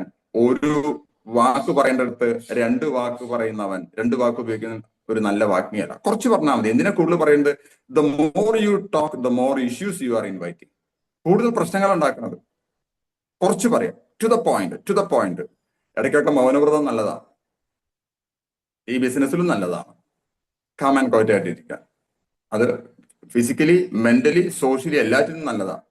പഴയ ആളുകളൊക്കെ അത് എടുക്കാറുണ്ട്. നെഗറ്റിവിറ്റി, ഗോസിപ്പ്, ഇവിടെ പറയുന്നത് അവിടെ പറയാം. അതില് പൊതുവെ സ്ത്രീകളാണ് ഇത് കൂടുതലും കണ്ടിരിക്കുന്നത്. പക്ഷെ അപ്പൊ അങ്ങനെയൊന്നല്ല. ഇവിടെയുള്ളത് അവിടെ പറയാം, അങ്ങനെ പറഞ്ഞ് പറഞ്ഞ് എന്താ ഉണ്ടാവുക? മലയാളത്തിൽ ഒരു ചൊല്ലുണ്ട്, ചെരങ്ങ് നുള്ളി സമുദ്രാക്കുക. ചെറിയൊരു കുരു വന്നത് പൊട്ടി അവിടെ മാന്തി മാന്തി മാന്തി മാന്തി അവിടെ മൊത്തം വ്രണമായി. ഈ അവസ്ഥയാണ് ഗോസിപ്പ് കൊണ്ടുണ്ടാവുന്നത്. Don't do it. Don't do it means don't do it. പിന്നെ ഞാൻ ചോദിക്കട്ടെ, നമ്മളിത് നമ്മുടെ 7 കാർഡിനൽസ് സ്ഥിരം പറയുന്നതാണ്. നിങ്ങളുടെ അപ്ലൈനെ കുറിച്ച് നിങ്ങളുടെ ഡൗൺലൈനിനോട് നെഗറ്റീവായിട്ടുള്ള കാര്യങ്ങൾ പറഞ്ഞാൽ നിങ്ങളുടെ ഡൗൺലൈൻ എന്താ ചെയ്യുക? അത് തന്നെ അവർ ചെയ്യും. അവരുടെ ഡൗൺലൈനിനെ കുറിച്ച് നിങ്ങളെ കുറിച്ച് കുറ്റം പറയും. So don't do criticism. വിമർശനം എന്ത് കാര്യത്തിലും വിമർശിക്കാം. നല്ല കാര്യം ചെയ്താലും ചീത്ത കാര്യം ചെയ്താലും എല്ലാം വിമർശനമാണ്. ഈ പൊതുവേദികളിൽ രാഷ്ട്രീയ പാർട്ടിക്കാര് ഭരണപക്ഷം എന്ത് ചെയ്താലും അതിനെ എതിർക്കുക എന്നുള്ളതാണ് പ്രതിപക്ഷത്തിന്റെ രീതി. നല്ലതോ ചീത്തയോ എന്നുള്ളതൊന്നല്ല. ഇവിടെ അതുപോലെയാണ്. നിങ്ങൾ ഒരു ഞാൻ പറഞ്ഞില്ലേ, ഒരു പ്രത്യേക കണ്ണട വെച്ച് കാണണം ഈ കാര്യങ്ങളൊക്കെ. ബിസിനസ്സിൽ എവിടെ ഒരു വളർച്ചയില്ലായ്മ വരുന്നുണ്ടോ അതിന്റെ ഒരു ഏറ്റവും പ്രധാനപ്പെട്ട കാരണം നെഗറ്റീവ് ടീം കൾച്ചർ. കാരണം അവിടെ ഒരുമയില്ല. അങ്ങോട്ടും ഇങ്ങോട്ടും അടി ഇടി ബഹളം കത്തി കുത്ത്. നിർഭാഗ്യവശാൽ ഇത് ചെലവാക്കാനാണ് എന്റെ സിംഹഭാഗം, മീൻസ് ഇതിനെ സോൾവ് ചെയ്യാനാണ് എന്റെ ലൈഫിലെ സിംഹഭാഗം ഇപ്പൊ ഞാൻ ചെലവഴിക്കുന്നത്. എനിക്ക് സങ്കടമുണ്ട്. അത് കുറച്ചുകൂടി ക്രിയേറ്റീവായിട്ട് ഇങ്ങനെ വല്ലതും കാര്യങ്ങളൊക്കെ ചെയ്യാൻ ഉപയോഗിച്ചിരുന്നെങ്കിൽ എത്ര ബെനിഫിറ്റ് കിട്ടുമായിരുന്നു. Then lack of team building. വെറുതെ ഒരു ടീം ബിൽഡിംഗ് അല്ല, we have to invest in team building. ആ ടീം ബിൽഡിംഗ് നടത്തണമെങ്കിൽ അതിൽ കുറച്ച് ഇൻവെസ്റ്റ്മെന്റ് വേണം. അത് ഫിനാൻഷ്യൽ ഇൻവെസ്റ്റ്മെന്റ് മാത്രമല്ല, മെന്റൽ, സോഷ്യൽ കുറെ കാര്യങ്ങൾ ഇൻവെസ്റ്റ് ചെയ്യുമ്പോൾ ആ ടീം ഇങ്ങനെ സ്ട്രോങ് ആയിട്ട് വരുള്ളൂ. Failing to invest in team building activities. Team build ചെയ്യാൻ എന്ത് വേണം? നല്ലൊരു ബോണ്ടിങ് വേണം, നല്ല ബന്ധം, റിലേഷൻ തന്നെ, വേറെ ഒന്നുമല്ല. ഇപ്പൊ ലാക്ക് ഓഫ് ടീം ബിൽഡിംഗ് ആളുകളെ ജോയിൻ ചെയ്യിപ്പിക്കുന്നു അല്ലെങ്കിൽ ജയിക്കാതിരിക്കുന്നുള്ളതല്ല. ഈ ഒരു ബോണ്ടിങ് ഇല്ലാത്ത കേസിലാണ് എന്താ അവിടെ ഒരു ഡിസ്കണക്ഷൻ ഉണ്ടാവും. കഴിഞ്ഞ ദിവസം ഒരു അസോസിയേറ്റ്സ് ഈഗിളോ മറ്റോ ആയിട്ടുണ്ട് തോന്നുന്നു, അവര് വിളിച്ചു പറഞ്ഞു 6 മാസമായിട്ട് എന്റെ ലീഡർ എന്നെ വിളിച്ചിട്ട്. അപ്പൊ ഞാൻ ചോദിച്ചു, ഓക്കെ, ലീഡർക്ക് തിരക്കായിരിക്കും, നമ്മൾ അങ്ങനെയാണ് പറയേണ്ടത്. നിങ്ങൾ അങ്ങോട്ട് വിളിച്ചോ? സാറേ ഞാൻ മിക്ക ദിവസം വിളിക്കും, ആള് ഫോൺ എടുക്കില്ല. എന്താ ചെയ്യാ? It's very important. സോ അവിടെ ഒരു ഗ്യാപ്പ് വന്നു കഴിഞ്ഞാൽ, ആ ഒരു ബോണ്ടിങ് ഇല്ലെങ്കിൽ അത് ഡിസ്കണക്ഷൻ ആവും. അതിലൂടെ കറണ്ട് പാസ് ചെയ്യില്ല. ഈ കറണ്ട് പാസ് ചെയ്യണമെങ്കിൽ എന്ത് വേണം? ആ ലൈൻ കംപ്ലീറ്റ് ആവണം. അത് ഇൻകംപ്ലീറ്റഡ് ആണ്, കറണ്ട് പാസ് ചെയ്യില്ല. ഈ കറണ്ട് പാസ് ചെയ്താലുള്ള ബിസിനസ് മുന്നോട്ട് പോവുള്ളൂ, അവിടെ ചാർജ് കയറുള്ളൂ, അല്ലെ? So lakh of team building activities. ആ ആക്ടിവിറ്റീസ് ആണ് പ്രോഗ്രാമുകളിൽ നിന്ന് വിളിക്കണത്, പ്രോഗ്രാമിന് ക്ഷണിക്കണത്. നിങ്ങളുടെ സാന്നിധ്യം ഉണ്ടാവണം, നമുക്ക് ഒരുമിച്ച് പോവാം. നമുക്ക് എന്നൊരു വാക്ക് ഉപയോഗിക്കൂ. We are doing together, we are doing together. Then അറിയാം, ഫേവർ കാണിക്കുക, പക്ഷപാതം, അല്ലെ? ചില വ്യക്തികളോട് ചില അവർ പ്രത്യേകിച്ച് ഒന്നും ചെയ്യുന്നുണ്ടാവില്ലേ, പക്ഷെ അവരായിട്ട് എപ്പോഴും അവരാണ് അവരാണ് അവരാണ്, ഒരു ഗുണമില്ല. ഈ ഫേവറിറ്റിസം കാണിക്കുന്ന ആളുകൾ മുഴുവൻ സുപ്രഭാതത്തിൽ പോകും. ധാരാളം കേസുകളുണ്ട്. പല ലീഡേഴ്സും ഉണ്ട്, ഒരൊറ്റ ആളെ ഫോക്കസ് ചെയ്യും. ആള് പോയാലോ കഴിഞ്ഞു കഥ. ടീമിൽ ഇഷ്ടം പോലെയുണ്ട്, 10-20 ലക്ഷം കൊണ്ടുവരുന്ന ആളുകൾ ഇഷ്ടം പോലെയുണ്ട്. അതിന് പകരമായിട്ട് ഒരാളെ മാത്രം ഫോക്കസ് ചെയ്ത് അത് ആനയാണ് ചേനയാണ്. ഞാൻ ചിരിക്കും. എന്നോട് പറയാണ്ട് ഭയങ്കര വർക്കം. എന്ത് വർക്ക്? നമ്മൾക്ക് ഒരിക്കലും ഒരാളെ ഡിപ്പെൻഡ് ചെയ്യാൻ പറ്റില്ല. ആൾക്ക് എന്തെങ്കിലും സംഭവിച്ചാൽ, ആൾക്ക് ബിസിനസ്സിൽ എന്തെങ്കിലും ഇഷ്യൂസ് വന്നു കഴിഞ്ഞാൽ, ലൈഫിൽ എന്തെങ്കിലും ഇഷ്യൂസ് വന്നാൽ എന്താ സംഭവിക്കുക? അപ്പൊ ഈ ഫേവറിറ്റിസം കൊണ്ട് ഉണ്ടാകുന്ന പ്രശ്നം എന്താ വെച്ച് കഴിഞ്ഞാൽ, അവര് പക്ഷെ വർക്ക് ചെയ്യാതിരിക്കാം. പക്ഷെ അവരെ പ്രതി മറ്റുള്ളവർക്ക് കൊടുക്കേണ്ട കെയർ നഷ്ടപ്പെടുമ്പോൾ അവർ മാറി നിൽക്കും. ഇവൻ തന്നെ ചെയ്യട്ടെ, let him do alone. Favouritism to certain team members, ഇതൊക്കെ നമ്മുടെ ടീമിൽ നടക്കുന്നതാണ്. എല്ലാവർക്കും എല്ലാ കഴിവുകളും ഇല്ല. ചില ആളുകൾ അടിപൊളിയായിട്ട് സെയിൽ ചെയ്യും, ചില ആളുകൾ സ്റ്റേജിൽ കയറി അങ്ങനെ അടിപൊളി സംസാരിക്കും, ചില ആളുകൾ ചുപ് ചാപ്പ് മിണ്ടാതെ തന്നെ അവനവന്റെ വർക്ക് ചെയ്യും. എനിക്കറിയാം, ഈ അടുത്ത് ജോയിൻ ചെയ്ത ഒരു 4 മാസം മുൻപ് ജോയിൻ ചെയ്ത ഒരു വ്യക്തിയുണ്ട്. എല്ലാ മാസവും ഒരു ലെവലിൽ കയറുന്നുണ്ട്. ആള് കാര്യങ്ങൾ വളരെ അങ്ങനെ മൈന്യൂട്ടായിട്ട് ഒബ്സർവ് ചെയ്യും. ഇൻ ഡെപ്തിലേക്ക് അദ്ദേഹം കാര്യങ്ങൾ പഠിക്കും. സംസാരം വളരെ കുറവാണ്. എനിക്ക് ഭയങ്കര ഇഷ്ടമായി. കഴിഞ്ഞ 1-2 മെയിൻ പ്രോഗ്രാമുകൾ അദ്ദേഹം വന്നിട്ട് ഞാൻ സംസാരിച്ചു. അങ്ങനെയുള്ള ആളുകളാണ് വേണ്ടത്. ഓക്കെ, കാര്യങ്ങളെ ഒബ്സർവ് ചെയ്യുക, നിരീക്ഷിക്കുക. ഇതുകൊണ്ടുണ്ടാവുന്ന ദോഷം, കഴിവുള്ള കുറെ ആളുകൾ നമ്മളെ വിട്ടുപോകാന്നല്ല, ബിസിനസ്സിൽ ഇങ്ങനെ സ്റ്റാഗ്നന്റ് ആയിട്ട് നിൽക്കും. Then inadequate training. കഴിഞ്ഞ ദിവസം income plan, correct income plan ഞാൻ സ്വരാജ് ആർട്സ് ആൻഡ് ഷോപ്പിൽ കാണിച്ചു. ഇന്നലെയായിരുന്നു. ഒരു സ്റ്റാർ, ഒരു ബിഗിനർ മുതൽ സ്റ്റാർ വരെ അത്യാവശ്യം കാൽക്കുലേഷൻ അറിയുന്ന ആളുകളെ ഇരിക്കുന്നവര്, ഒരു സ്റ്റാർ, ഒരു ഗോൾഡ് മുതൽ സ്റ്റാർ പ്ലാറ്റിനം വരെ വരുമാനം കൃത്യമായിട്ട് കാണിച്ചു കൊടുക്കാൻ പറ്റുന്ന ആളുകൾ ഈ കൂട്ടത്തിൽ ഒരു 20% ഇല്ലാന്ന് എനിക്ക് ഉറപ്പാണ്. ഇത് കാണിച്ചു കൊടുത്താലേ ആളുകൾ നമ്മുടെ കൂട്ടത്തിൽ നിൽക്കുള്ളൂ. നോക്കൂ, health is A temporary motivation. Health issue മാറുന്നു എന്നുള്ളത് ഒരു ടെമ്പററി മോട്ടിവേഷൻ ആണ്. അല്ലാണ്ട് 24 മണിക്കൂർ പിന്നെ അതും പാടിപ്പുകഴ്ത്തി നടക്കില്ല ആരും. ആരോഗ്യ പ്രശ്നങ്ങൾ മാറും, കാരണം നമ്മുടെ പ്രൊഡക്റ്റുകൾ നല്ലതാണ്. പക്ഷേ ഒരു ബിസിനസിന്റെ ഫ്യൂച്ചർ കാണിച്ചു കൊടുക്കണമെങ്കിൽ എന്ത് വേണം? ഇതിന്റെ വിഷൻ കാണിച്ചു കൊടുക്കണം. നിങ്ങളിപ്പോ ചെയ്യുന്ന ജോലി അടുത്ത 3 വർഷം ചെയ്തില്ലെങ്കിൽ നിങ്ങൾക്ക് ഒന്നും കിട്ടില്ല. 3 മാസം ചെയ്തില്ലെങ്കിൽ ഒന്നും കിട്ടില്ല. 3 ആഴ്ച ചെയ്തില്ലെങ്കിൽ ഒന്നും കിട്ടില്ല. പക്ഷെ ഇവിടെ നിങ്ങൾ ഒരു വർഷം നിങ്ങൾ സീരിയസ് ആയിട്ട് ഇതിൽ ഫോക്കസ് ചെയ്തോളൂ. സീരിയസ് ആയിട്ട് ചെയ്യുന്ന ജോലിക്ക് ഒരു തടസ്സം വരണ്ട. ഫോക്കസ് ചെയ്തോളൂ, നിങ്ങളുടെ ലൈഫ് മാറും. ഈ ഒരു വിഷൻ കാണിച്ചു കൊടുക്കുക. ഒരു സ്റ്റാർ പ്ലാറ്റിനം അച്ചീവർ 72,000 രൂപ വരുമാനം ബോർഡിൽ എഴുതി കാണിച്ചു കൊടുത്തപ്പോൾ ആദ്യം ഏറ്റവും ഒടുവിൽ ഏറ്റവും ആദ്യം പോകുന്ന പലരും അവിടെ ഇരുന്ന് ക്ലാസ് കേട്ടു. Why? They need money. Money is the permanent motivation. പണം പെർമനന്റ് മോട്ടിവേഷനാണ്. ഓക്കെ, ഇത് കാണിച്ചു കൊടുക്കണം. ഈ വിഷൻ അതാണ് ട്രെയിനിങ്. ട്രെയിനിങ്ങിൽ നമ്മൾ എല്ലാ ക്ലാസ്സുകളിലും what is are seeing company profile objective കഴിഞ്ഞു പരിപാടി. പിന്നെ ബിഗിനർ സ്റ്റാർട്ടർ ഏകദേശം 20,000, 5,000 ബിഗിനർ, 40,000, 10,000 സ്റ്റാർട്ടർ, അങ്ങനെയാണ് പറഞ്ഞങ്ങോട്ട് പോകുന്നു. ഇത്ര കിട്ടും. എങ്ങനെ കിട്ടും, എങ്ങനെ വരും, കണക്ക് കൂട്ടി കാണിച്ചു കൊടുക്കും. അവിടെ ഇരുത്തി കാണിച്ചു കൊടുത്താൽ, അപ്പൊ ഒരു സ്റ്റാർ പ്ലാറ്റിനം അച്ചീവർ ഇപ്പൊ ഈ മാസം വന്ന ഏകദേശം 67,000-70,000 അടുത്ത് വരുമാനം അടുത്ത മാസം വരും. അത് കറക്റ്റ് ആയിട്ട് എഴുതി കാണിച്ചു കൊടുത്താൽ അത് കണ്ട ആളുകളെ കണ്ടുപിടിച്ചിരിക്കുകയാണ്. 10 പേര് ആദ്യമായിട്ട് വന്ന ഒരു ലേഡി എന്റെ അടുത്ത് കൈ തന്നിട്ട് പറഞ്ഞു, sir, I will be doing it, I will do it and I have to do it. ഇതാണ് കാണിച്ചു കൊടുക്കേണ്ടത്. അല്ലാതെ എല്ലാവരും ഇത് കാണിച്ചു കൊടുക്കല്ല വേണ്ടത്. തുടക്കക്കാർക്ക് ഇതിലൊരു വരുമാന സാധ്യത പറഞ്ഞു കൊടുക്കുക. പക്ഷേ സെക്കൻഡറി ലെവലിൽ ഇതിന്റെ ഇൻകം കാണിച്ചു കൊടുക്കണം. അത് പഠിക്കണം നമ്മൾ. We have to improve our skills. നമ്മുടെ പ്രശ്നം പണമില്ലാത്തതല്ല, അതുണ്ടാക്കാനുള്ള സ്കില്ലില്ലാത്തതാണ്. സ്കില്ല് കൂട്ടണം. So failing to provide sufficient training. എവിടെയാണ് വേണ്ടത്? കാറ്റഗറീസ് ട്രെയിനിങ് കൊടുക്കൂ. ഡയമണ്ട് ക്ലബ്ബ് ചെയ്യുന്നവർക്ക് ഒരു ട്രെയിനിങ് കൊടുക്കൂ. വൈറ്റൽസ് ഒരു സീനിയർ ആയിട്ട് ഒരു ഓപ്പണർ ആണ്, കുറച്ചുകൂടി ബിസിനസ്സിൽ സീരിയസ് ആണ്, അവർക്ക് സെപ്പറേറ്റ് ട്രെയിനിങ് കൊടുക്കൂ. അതിനുള്ള റിസോഴ്സും സപ്പോർട്ടുകളും കൊടുത്തു കഴിഞ്ഞാൽ അവർ നല്ല രീതിയിൽ വർക്ക് ചെയ്യും. അവർക്ക് വേണ്ട റിസോഴ്സ് എന്തൊക്കെയാണോ വേണ്ടത് അത് കൊടുക്കുക. അത്രയേ ഉള്ളൂ. Lack of feedback. ഓരോ പ്രോഗ്രാം കഴിയുമ്പോഴും ചോദിക്കണം. എപ്പോഴും സ്തുതിപാഠകന്മാർ കുറെ പേരുണ്ട്. അടിപൊളി പരിപാടി, ഓ സൂപ്പർ. ഞാൻ ചോദിക്കും, അതിൽ എന്താണ് പോരായ്മ? അടുത്തതിൽ എങ്ങനെ അതിനെ കുറച്ചുകൂടി ബെറ്റർ ആക്കാൻ പറ്റും? ഇദ്ദേഹം സംസാരിച്ചപ്പോൾ അതിൽ എന്തെങ്കിലും അൺവാണ്ടഡ് ആയിട്ടുള്ള ടോപ്പിക്ക് കയറി വന്നോ, അദ്ദേഹത്തിന് ഡൈവേർഷൻ ഉണ്ടായോ, അദ്ദേഹം ടൈം ലിമിറ്റ് പാലിച്ചോ? ഇതൊക്കെ നമ്മൾ നോക്കണം, ചോദിക്കണം. നിങ്ങൾ എവിടെയെങ്കിലും ഒരു ക്ലാസ് കഴിഞ്ഞു കഴിഞ്ഞാൽ നിങ്ങളുടെ അവിടെ അവൈലബിൾ ആയിട്ടുള്ള ആളോട് ചോദിക്കും, സാറേ ഞാൻ പറഞ്ഞത് എന്തെങ്കിലും പോരായ്മ, എന്തെങ്കിലും കറക്ഷൻസ്, സജഷൻസ്. പല ആളുകളുണ്ട് സ്റ്റേജിൽ കയറുന്ന ആളുകളുടെ കറക്ഷൻ അവിടെ വെച്ച് തന്നെ പറയും, നോ, ഡോണ്ട് ഡു ഇറ്റ്. തെറ്റായ ഒരു കാര്യം പറഞ്ഞു കൊടുക്കണം കേട്ടോ. തെറ്റായ ഒരു കാര്യം അവിടെ, സാറേ ഇതിൽ എങ്ങനെയാണ്, ഇത്രയാണ് നമ്മുടെ ഹിമോഗ്ലോബിൻ വേണ്ടത്, 12 മുതൽ 14 വരെയാണ് വേണ്ടതെന്ന് പറഞ്ഞു കൊടുക്കണം. തെറ്റായ രീതിയിൽ പറഞ്ഞു കൊടുക്കരുത്, അല്ലെങ്കിൽ ഒരു പബ്ലിക്കായിട്ട് അത് പറഞ്ഞു കൊടുക്കുക. അപ്പൊ ചില ആൾക്ക് ഒരു ഫീലിംഗ് ഉണ്ടോ. ഒരു കടയിൽ ഒരു ഇഷ്യൂ ഉണ്ടായി. ഒരു കസ്റ്റമർ വന്നു, എന്തോ ചോദിച്ചു, കടയിലെ സ്റ്റാഫിന് എന്തോ കൺഫ്യൂഷൻ, അവര് പറഞ്ഞു കൊടുത്തു. അവര് കുറച്ച് തിരക്കിലായിരുന്നു. ഇയാള് ചൂടായി. അവര് സോറി പറഞ്ഞു. ആള് എടുത്ത സാധനം വാങ്ങിക്കാണ്ട് പോയി. കേട്ടിടത്തോളം കടയിലെ സ്റ്റാഫിന്റെ പ്രശ്നമല്ല. അത് കഴിഞ്ഞിട്ട് ഒരാള് കലിതുള്ളി വന്നു, നിങ്ങൾ എൻ്റെ ഒരു മെമ്പറെ നശിപ്പിച്ചു കളഞ്ഞു, ഇല്ലാണ്ടാക്കി. എങ്ങനെയാ പറയുന്നത്, ആ കടയില് 10ഓളം കസ്റ്റമേഴ്സ് ഉള്ള സമയത്ത് ഇവർ കലിതുള്ളി വന്നിട്ട് സ്റ്റാഫിന്റെ അടുത്ത് ബഹളം.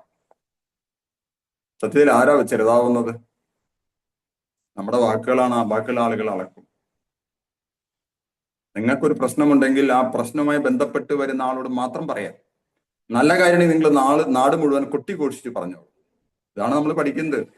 എന്തെങ്കിലും പ്രോബ്ലം ഉണ്ടെങ്കിൽ കൺസേൺ വ്യക്തികളുമായിട്ട് മാത്രം സംസാരിക്കും, പബ്ലിക്കായിട്ട് സംസാരിക്കേണ്ട, അതിന്റെ ആവശ്യമില്ല. അവരൊന്നും അത് അറിയേണ്ട ആവശ്യമില്ല. എന്താണ് ഫീഡ്ബാക്ക്? ഒരു പ്രോഗ്രാം കഴിഞ്ഞു, ഒരു പ്രോഗ്രാം കണ്ടക്ട് ചെയ്തു, അല്ലെങ്കിൽ ഒരു യാത്ര പോയി, ഒരു ടൂർ, എല്ലാറ്റിലും ഫീഡ്ബാക്ക് ഉണ്ട്. അതിനെ എങ്ങനെ കുറച്ചുകൂടി ബെറ്റർ ആക്കാം? ഇപ്പോൾ നമ്മള് 5 ന്യൂട്രിചാർട്ട് വുമൺ ചെയ്ത ആളുകളിൽ നിന്ന് നറുക്കെടുത്ത് 20 പേർക്ക് അടുത്ത മാസം ഒരു കടലയാത്ര നമ്മൾ പ്ലാൻ ചെയ്തിട്ടുണ്ട്. അതിന്റെ ഡീറ്റെയിൽസ് ഒക്കെ വരും. ലക്കിടിപ്പ് 25 ചെയ്യുന്നവർക്ക് പോവാം, അവർക്ക് ഒരു കപ്പിളിന് പോവാം. 25 അതിന്റെ ഗുണിതങ്ങൾ ചെയ്തവർക്ക് കപ്പിളായിട്ട് 1 2 കപ്പിളായിട്ട് പോവാം. ഇനി അല്ലാത്തവർക്ക് പൈസ കൊടുത്തും പോവാം. അപ്പോ ഈ ഒരു യാത്ര നമ്മൾ പോകുമ്പോൾ, അല്ലെങ്കിൽ അതിന് പ്ലാൻ ചെയ്യുമ്പോൾ, അല്ലെങ്കിൽ യാത്ര കഴിഞ്ഞതിന് ശേഷം അതിൽ എന്തൊക്കെ പോരായ്മ വന്നു, എന്തൊക്കെ നമുക്ക് കുറച്ചുകൂടി ബെറ്റർ ആക്കാം. എല്ലാ കാര്യങ്ങളിലും എന്തെങ്കിലും പ്രശ്നങ്ങൾ എപ്പോഴും ഉണ്ടാവും.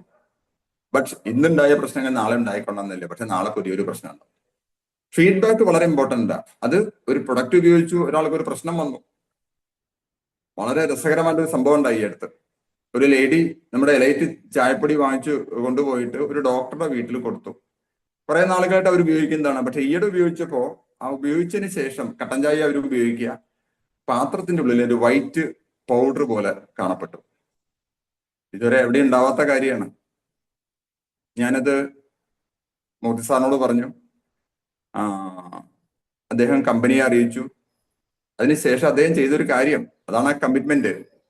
അദ്ദേഹം ഒരു വീഡിയോ എടുത്തു. അദ്ദേഹം തന്നെ അദ്ദേഹത്തിന്റെ വീട്ടിൽ കട്ടൻ ചായ ഒരു സ്റ്റീൽ പാത്രത്തിൽ തിളപ്പിക്കുന്നതിന്റെ വീഡിയോ, അത് കഴിഞ്ഞിട്ട് ഒഴിക്കുന്നതിന്റെ വീഡിയോ, ഒഴിച്ചത് വേറൊരു ഗ്ലാസ്സിലേക്ക് പകർത്തി വെച്ചിട്ട് ആ ഗ്ലാസിന്റെ ഉൾവശം കാണിക്കുന്ന വീഡിയോ, 3 വീഡിയോ എടുത്ത് എനിക്ക് അയച്ചു തന്നു. എന്നിട്ട് അദ്ദേഹം പറഞ്ഞു, സാർ ഇത് ആ കസ്റ്റമർക്ക് അയച്ചു കൊടുക്കുക. ചായപ്പൊടിയിൽ ഉപയോഗിച്ചിട്ട് സാധാരണഗതിയിൽ ഇങ്ങനെ വരില്ല. ഇനി എന്തെങ്കിലും കാരണവശാൽ ചായപ്പൊടിയിൽ ആ പാക്കറ്റിന് വല്ല ഡാമേജും വന്ന് എയർ ഉള്ളിലേക്ക് കടന്നാൽ ചിലപ്പോൾ പൂപ്പൽ വന്നായിരിക്കാം. ചിലപ്പോൾ അത്തരം കേസിൽ അദ്ദേഹത്തിന് ഒരു വേറെ ചായപ്പൊടി റീപ്ലേസ് ചെയ്യാം. പക്ഷേ ഇത് സംഭവിക്കാനുള്ള പ്രധാനപ്പെട്ട കാരണം വെള്ളത്തിലെ ക്ലോറിനേറ്റഡ് വാട്ടർ ആണെങ്കിൽ, അയൺ കണ്ടന്റ് കൂടുതലുള്ള വെള്ളമാണെങ്കിൽ ഉറപ്പാണ് പാത്രത്തിൽ ഒരു വൈറ്റ് പ്രസിപ്പിറ്റേറ്റ്, ഒരു വൈറ്റ് പൗഡർ പോലെ വരും. ആലോചിച്ച് നോക്ക്, ഒരു കമ്മിറ്റ്മെന്റ്, ഒരു സഫയർ ആണ് ഇത് ചെയ്തത്. എത്ര ടൈം എടുത്തിട്ട് അദ്ദേഹം ചെയ്തതെന്ന് അറിയാം. അപ്പോ എന്തൊരു കാര്യത്തിനും അതെ, ഒരു മീറ്റിംഗിൽ മാത്രമല്ല, നമ്മുടെ പബ്ലിക് സ്പീച്ചിൽ മാത്രമല്ല, എല്ലാവർക്കും അത് പറയാനുള്ള അവസരമുണ്ട്. എവിടെയെങ്കിലും ഒരു തെറ്റായ രീതിയിൽ ഞാൻ സംസാരിച്ച് നിങ്ങൾക്ക് എന്നോട് പറയാം, ഓപ്പൺലി പറയാം, പേഴ്സണലി പറയാറുണ്ട്, പലരും പറയാറുണ്ട്. I accept. കാരണം നോബഡി ഈസ് പെർഫെക്റ്റ്. ഈ ഫീഡ്ബാക്ക് ഇത് വളരെ വളരെ ഇമ്പോർട്ടൻ്റ്. അത് പ്രൊഡക്റ്റിന്റെ കാര്യത്തിലായിക്കോട്ടെ, ഒരു ഷോപ്പിന്റെ പ്രവർത്തനത്തിലായിക്കോട്ടെ, മറ്റേത് മേഖലയിലായിക്കോട്ടെ, this is very very very important. Then team ലീഡേഴ്സിന് അൺറിയലിസ്റ്റിക് ആയിട്ടുള്ള ഗോളുകൾ കൊടുക്കുക. ഈ മാസം ജോയിൻ ചെയ്ത് ഈ മാസം തന്നെ ഈ ബിഗിനർ എത്തണം. ആൾക്ക് ആർസ്യം അറിയില്ല, ഒന്നും അറിയില്ല. ലീഡർ പറഞ്ഞു നമുക്ക് ശരിയാക്കാം, 10,000 രൂപയുടെ സാധനം എടുത്തു. താഴെ കുറച്ച് ജോയിനിങ് വന്നു. സാമ്പത്തികമായിട്ട് 5 പൈസ കയ്യിലില്ല, ജോലിയില്ല, കൂലിയില്ല, അയാളൊന്നും ആർസ്യമിലും ഇല്ല. അൺറിയലിസ്റ്റിക് ഗോൾ കൊടുക്കരുത്. അദ്ദേഹം വേണമെങ്കിൽ 1,500 PV ചെയ്യട്ടെ, ഒരു കൺസിസ്റ്റൻസി ചെയ്ത് കുറച്ച് ചെയ്യേണ്ടത് 2,500 ആവട്ടെ, 5,000 ആക്കട്ടെ. തുമ്പിയെ കൊണ്ട് കല്ലടിപ്പിച്ചാൽ ഒരു ഗുണമില്ല. അപ്പൊ എന്താ സംഭവിക്കുക? ആ വ്യക്തി ഞാൻ വിളിച്ചപ്പോ ആള് 1-2 മീറ്റിങ്ങിന്, അദ്ദേഹത്തിന്റെ ഏരിയയിലുള്ള മീറ്റിങ്ങിന് വരാൻ പറഞ്ഞപ്പോ ആള് വന്നില്ല. പിന്നെ ഒരു ദിവസം വിളിച്ചു, സംസാരിച്ചു. ആള് പറഞ്ഞു ഒന്നാമത് കയ്യിൽ പൈസ ഇല്ല. അന്ന് കുറച്ച് കടം വാങ്ങിയിട്ടാണ് ആ സാധനങ്ങൾ വാങ്ങിച്ചത്. അത് വീട്ടിലിരിക്കുന്നുണ്ട്, വൈഫിന് ഇത് ഇഷ്ടമല്ല. അൺറിയലിസ്റ്റിക് ഗോൾസ് ഒരാൾക്കും കൊടുക്കരുത്. കൊടുത്താൽ അത് നമ്മുടെ ബിസിനസ്സിന് മോശം. ഇത് അനുഭവിച്ച ആളുകൾ എന്റെ വിളിക്കുന്ന എല്ലാവരും. Over emphasis on sales. ടീമിൽ വരുന്ന ആളുകളോട് ഇത്ര സെയിൽ ചെയ്യണം. ഞാൻ പറഞ്ഞു നിങ്ങൾ ബിസിനസ്സിൽ സീരിയസ് ആണെങ്കിൽ you can do diamond club. ഞാൻ കുറച്ചുകൂടി സീരിയസ് ആയിട്ട് ഞാൻ എല്ലാ മാസവും സൂപ്പർ ഡയമണ്ട് ക്ലബ് ചെയ്യും. സ്റ്റാർ ആൻഡ് അബോർഡ് ഞാൻ പറയുന്നത് മിനിമം ഡയമണ്ട് ക്ലബ്. അതും എനിക്ക് കമ്പൽ ചെയ്യാൻ പറ്റില്ല, because your all independent business owners. Focusing too heavily on sales numbers can burn out and demotivate team members. കഴിഞ്ഞ മാസത്ര എന്ത് ഈ മാസം ചെയ്യാത്ത ഡോണ്ട് പ്രഷറൈസ്. അങ്ങനെ ചെയ്തു കഴിഞ്ഞാൽ ആ പ്രഷറൈസ് ചെയ്യുന്നതിന് പകരം അവർ പൊക്കിക്കൊണ്ടുവരാനുള്ള കാര്യങ്ങൾ നിങ്ങൾ ചെയ്യും. അവരുടെ സ്കിൽസ് കൂട്ടൂ. വളരെ കുറച്ചു മുൻപ് എന്താണ് മെൻസ്ട്രുവേഷൻ, എന്താണ് വൈറ്റ് ഡിസ്ചാർജ്, ലുക്കോറിയ, അതിനെ കുറിച്ചുള്ള ബുക്ക് വാങ്ങിയതാ. ഇതിങ്ങനെ എന്നെ പോലെ കാര്യങ്ങളുണ്ട്. ഇത് നിങ്ങൾ 10 പേരോട് പറഞ്ഞു, 10 സ്ത്രീകളിൽ ഒരു 3 പേർക്ക് ഈ പ്രശ്നമുണ്ട്. ഇനോയിറ്റ്സ്. അപ്പോ സെയിൽസ് കൂട്ടാൻ പറയുന്നതിന് പകരം സെയിൽസ് കൂട്ടാനുള്ള സ്കില്ല് അവരിൽ ഡെവലപ്പ് ചെയ്യും. സെയിൽസ് സ്കില്ല് ഡെവലപ്പ് ചെയ്യും. ധാരാളം ട്രെയിനിങ് പ്രോഗ്രാമുകൾ നടത്തുന്നുണ്ട്. അർജുൻ സാർ നടത്തുന്നുണ്ട്, നോബൽ സാർ നടത്തുന്നുണ്ട്, സ്പെഷ്യൽ ട്രെയിനിങ് സുരാഗ് സാർ നടത്തുന്നുണ്ട്. അതിലാളുകളെ കൊണ്ടുവരുന്നത്. അവിടെ നല്ല അടിപൊളി സെയിൽസ് ട്രെയിനിങ് ഉണ്ട്. അങ്ങനെ ചെയ്യുമ്പോൾ അവർക്ക് ബുദ്ധിമുട്ടില്ല, പ്രശ്നമില്ല. ഇതെന്താ നമ്മൾ കൊണ്ടുവരാളെ അങ്ങനെ പിടിച്ചേൽപ്പിക്കുക, രണ്ടാമത് സെയിൽ നടക്കില്ല. കാരണം സെയിൽസ് ആൻഡ് മാർക്കറ്റിംഗ് രണ്ടാണ്. ഒരു ഉൽപ്പന്നത്തിന്റെ ആവശ്യമുണ്ടെന്നനുസരിച്ച് കൊടുക്കുന്നതിന് സെയിൽസ് എന്ന് പറയും. സാധാരണ കടകളിൽ അതാണ് നടക്കുന്നത്. മാർക്കറ്റിംഗ് എന്താണ്? അതിന്റെ ഒരു ആവശ്യകത ക്രിയേറ്റ് ചെയ്യുകയാണ് ചെയ്യുന്നത്. That's called marketing. So over emphasis on sales അത് വളരെ ഇമ്പോർട്ടന്റ് ആണ്. ഓവറായിട്ട് ചെയ്യരുത്. അവര് സെയിൽസ് ആൻഡ് കപ്പാസിറ്റി മാക്സിമം ചെയ്തോളൂ. തുടക്കത്തിൽ നമുക്ക് 80% സെയിൽസിലേക്ക് ഫോക്കസ് ചെയ്യാൻ, കാരണം അന്ന് ടീമില്ല. 20% ടീം ബിൽഡിംഗ്. പതുക്കെ റിവേഴ്സിൽ വരും. 20% സെയിൽസ്, 80% ടീം ബിൽഡിംഗ്. അതാണ് വേണ്ടത്. ഈ ബിസിനസിന്റെ ബ്യൂട്ടിയും അത് തന്നെയാണ്. Over working. ലീഡർ പറയണം, ഞാൻ 24 മണിക്കൂർ, നിങ്ങൾ എന്താ വർക്ക് ചെയ്യാത്ത? ഇവരുടെ സാഹചര്യങ്ങളെ നമ്മൾ കണക്കിലെടുക്കണം. Expecting team members to work excessive hours can lead to burn out. പല വീട്ടമ്മമാർക്കും അവർക്ക് ഫാമിലി ഇഷ്യൂസ് ഉണ്ട്. അവർക്ക് പ്രോഗ്രാം കഴിഞ്ഞാൽ നേരത്തെ പോകണം. അതൊക്കെ നമ്മൾ അവരുടെ കാഴ്ചപ്പാടിൽ നമ്മളൊന്ന് കണ്ടാലേ ഇത് കാര്യങ്ങൾ മനസ്സിലാവുള്ളൂ, അല്ലേ? ദീർഘദൂര യാത്ര കഴിഞ്ഞിട്ട് വീട്ടിൽ ഒരു 8 മണിക്കോ 7:30-8 മണിക്കോ ഒരു വൈഫ് കയറി ചെല്ലുമ്പോൾ 99% ഭർത്താക്കന്മാരും ഈ ബിസിനസിനെ മനസ്സിലാക്കാത്ത ഭർത്താക്കന്മാരും നെറ്റി ചുളിക്കും. നെറ്റി ചുളിക്കുന്ന മാത്രമല്ല, വേണ്ട, ഞാനത് പറയുന്നില്ല. അതിനപ്പുറം ഉണ്ടായിട്ടുണ്ട്. Expecting team members to work excessive hours can lead to burn out. അവർ ഇല്ലാണ്ടാവുക. അത് ചെയ്യും, ഇത് ചെയ്യും, ഡയമണ്ട് ക്ലബ് ചെയ്യും, ആ ടാർഗറ്റ്, ഈ ടാർഗറ്റ്, നിങ്ങൾ പറ്റാവുന്നത് ചെയ്താൽ മതി. ബട്ട് പറ്റാവുന്നത് ചെയ്യണം. ഈ കൂട്ടത്തിലുള്ള 100 ചില്ലാനം സ്റ്റാറിന്റെ പോലെ ലീഡേഴ്സ് പറ്റാവുന്നത് ചെയ്തു കഴിഞ്ഞാൽ ഇവിടെ ഇപ്പോ ചുരുങ്ങിയത് 10 രൂപ ആവേണ്ടതാണ്. പറ്റാവുന്നത് ചെയ്യുന്നില്ല, അതെനിക്കറിയാം. കാരണം people are in A comfort zone. അങ്ങനെ ഇരിക്കാം, കുഴപ്പമൊന്നുമില്ല. കാരണം 6000 രൂപ ശമ്പളത്തിന് ജോലിക്ക് പോയിരുന്നു, ആ ജോലി ഒഴിവാക്കി ആർസിബിൽ വന്നു. ഇപ്പൊ ഏകദേശം ഒരു 12,000 ഒരു മാസം കിട്ടുന്നുണ്ട്. ഒരു ഓപ്പണർ, ഒരു റണ്ണർ വിന്നർ, കുഴപ്പമില്ല, നല്ല കാര്യമില്ല. അവനവന്റെ കാര്യങ്ങളൊക്കെ ചെയ്യാം. വല്ലപ്പോഴും ഒരു മീറ്റിങ്ങിനൊക്കെ പോവാം. ഇടയ്ക്കൊക്കെ ഒന്ന് സ്റ്റേജ് കയറി 2 വാക്ക് പറയാം. ഇതല്ല വേണ്ടത്. നമ്മളെ വിശ്വസിച്ച് കുറച്ച് പേര് കൂടെ വന്നിട്ടുണ്ട്, അവരെ കൈ പിടിച്ച് പൊക്കിക്കൊണ്ടുവരിക, അതാണ് വേണ്ടത്. സോ ഓവർ പ്രഷർ കൊടുക്കണ്ട. അത് ഓവർ ബില്ലിങ്ങും വേണ്ട, ഓവർ വർക്കിങ്ങും വേണ്ട. അവർ കംഫർട്ടബിൾ ആവട്ടെ. കാരണം ആളുകൾ ഈ ജോലിയുടെ ടെൻഷനൊക്കെ മാറ്റാൻ വേണ്ടി ഇതിലേക്ക് വരുന്നത്. നമ്മൾ ഇവിടെയും കൂടി ടെൻഷൻ കൊടുത്താലോ? എത്രയോ 100 കണക്കിന് ആളുകൾ എന്നോട് ഈ കാര്യം പറഞ്ഞിട്ടുണ്ട്.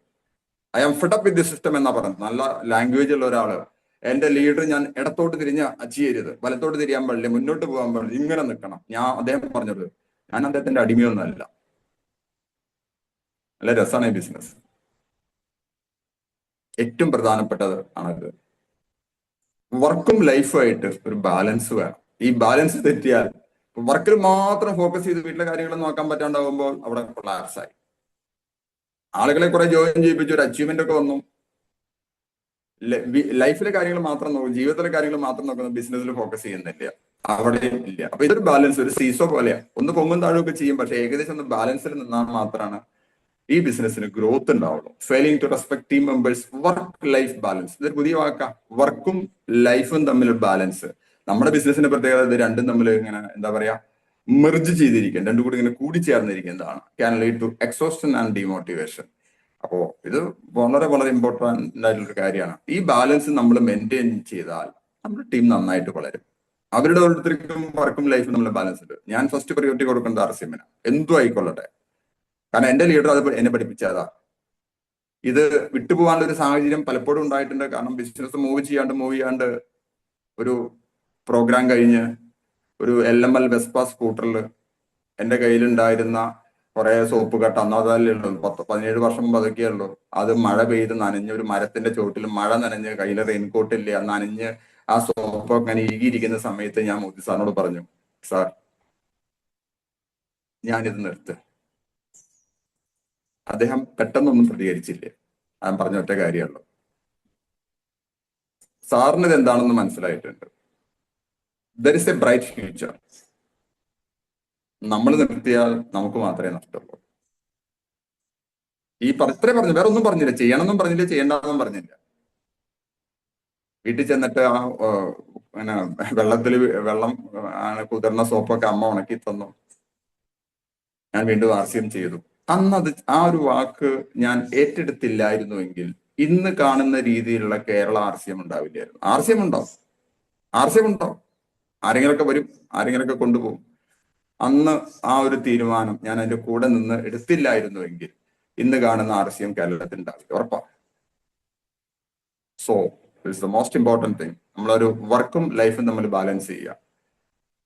ചില ആളുകളുണ്ട് പ്രോഗ്രാമിന് അങ്ങോട്ട് വന്നു കഴിഞ്ഞാൽ പിന്നെ കണ്ടിന്യൂസ് ആയിട്ടുള്ള പ്രോഗ്രാമാണ്. ഈ കണ്ടിന്യൂസ് ആയിട്ടുള്ള പ്രോഗ്രാം വരുമ്പോൾ ആദ്യത്തെ തന്നെ പ്രോഗ്രാമിന് പോകുമ്പോൾ ലീഡർ കുറച്ച് പൈസയൊക്കെ മുടക്കും, പിന്നെയുള്ളതിൽ ഒന്നും ചെയ്യില്ല.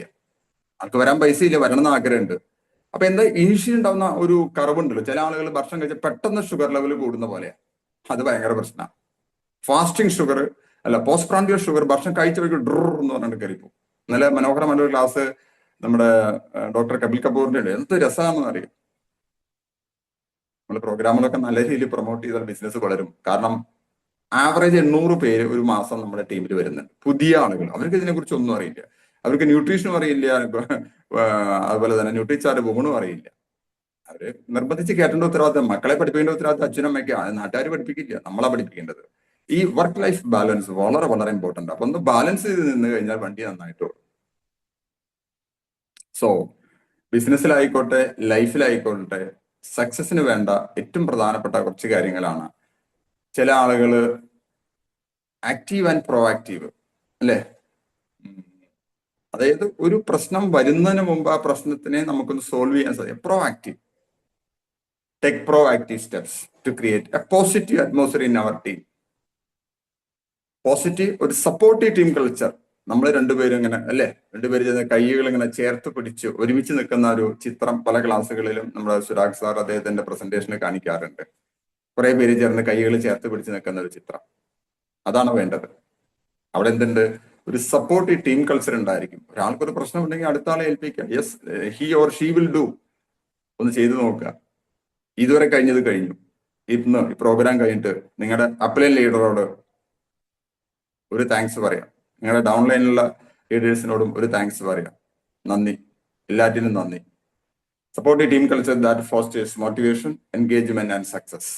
അപ്പോ ഇത്രയും കാര്യങ്ങൾ നമ്മുടെ ലൈഫിൽ മാത്രമല്ല എല്ലാവരുടെ ലൈഫിലും വളരെ അത്യാവശ്യമാണ്. ഈ പറഞ്ഞ കാര്യങ്ങൾ ബിസിനസ്സുമായി മാത്രം കണക്ട് ചെയ്യാൻ പറ്റില്ല. കാരണം basically it will enhance our personality. നമ്മുടെ വ്യക്തിത്വത്തെ വികസിപ്പിക്കാൻ ഇതിൽ നല്ലൊരു വഴിയില്ല. ആലോചിച്ച് നോക്കുക, ഈ കൂട്ടത്തിൽ വന്ന ആളുകൾ മുഴുവൻ നിങ്ങൾ തൊഴിൽ ചെയ്തിരുന്ന അതേ തൊഴിൽ മേഖലയിൽ ഇപ്പോൾ കണ്ടിന്യൂ ചെയ്തിരുന്നുവെങ്കിൽ നിങ്ങൾ എന്താകുമായിരുന്നു, ആരാകുമായിരുന്നു? അതിൽ നിന്ന് ഒരുപാട് മാറ്റങ്ങൾ വന്നു. അത് ഫിസിക്കലി, മെന്റലി, സോഷ്യലി, എക്കണോമിക്കലി പല തലങ്ങളിൽ മാറ്റങ്ങൾ വന്നു. അപ്പൊ എപ്പോഴും നമ്മൾ നന്ദിയുള്ളവനായിരിക്കുക, എപ്പോഴും കൃതജ്ഞതയുള്ളവനായിരിക്കുക, ഒരു ആറ്റിറ്റ്യൂഡ് ഓഫ് ഗ്രാറ്റിറ്റ്യൂഡ് നിലനിർത്തുക, എല്ലാവരെയും ഒരുമിച്ച് നിർത്തുക. ഒരുപാട് ഉയരങ്ങളിലേക്ക് എത്താം. ഒരുപാട് പ്രോഗ്രാമുകൾ വരുന്നുണ്ട്. എല്ലാ പ്രോഗ്രാമുകളും മാക്സിമം അറ്റൻഡ് ചെയ്യുക. എല്ലാ പ്രോഗ്രാമിനും എന്തെങ്കിലുമൊക്കെ കിട്ടും, പുതിയത് കിട്ടും. ഓക്കെ, എല്ലാവർക്കും ഇതിലൂടെ ഒരു വലിയ വളർച്ച ഉണ്ടാക്കാൻ സാധിക്കട്ടെ. നമുക്ക് ഒരുമിച്ച് നിൽക്കാം. 2025 സെപ്റ്റംബർ 30 ബിസിനസ് ക്ലോസ് ചെയ്യുമ്പോൾ ഈ ഒരു RCM ഇയറിൽ 100-ലധികം പുതിയ അച്ചീവേഴ്സിനെ സ്റ്റേജിൽ കയറ്റുന്ന ഒരു വലിയ ടീമായിട്ട് നമുക്ക് മാറണം. അതിന് നിങ്ങൾ എല്ലാവരും എന്റെ കൂടെ വേണം. നമ്മളെല്ലാവരും ഒരുമിച്ചായിരിക്കും. എല്ലാവർക്കും എല്ലാവിധ ആശംസകളും നേരുന്നു. ജയ് RCM, ഗുഡ് RCM, ജയ് ഹിന്ദ്. Thank you.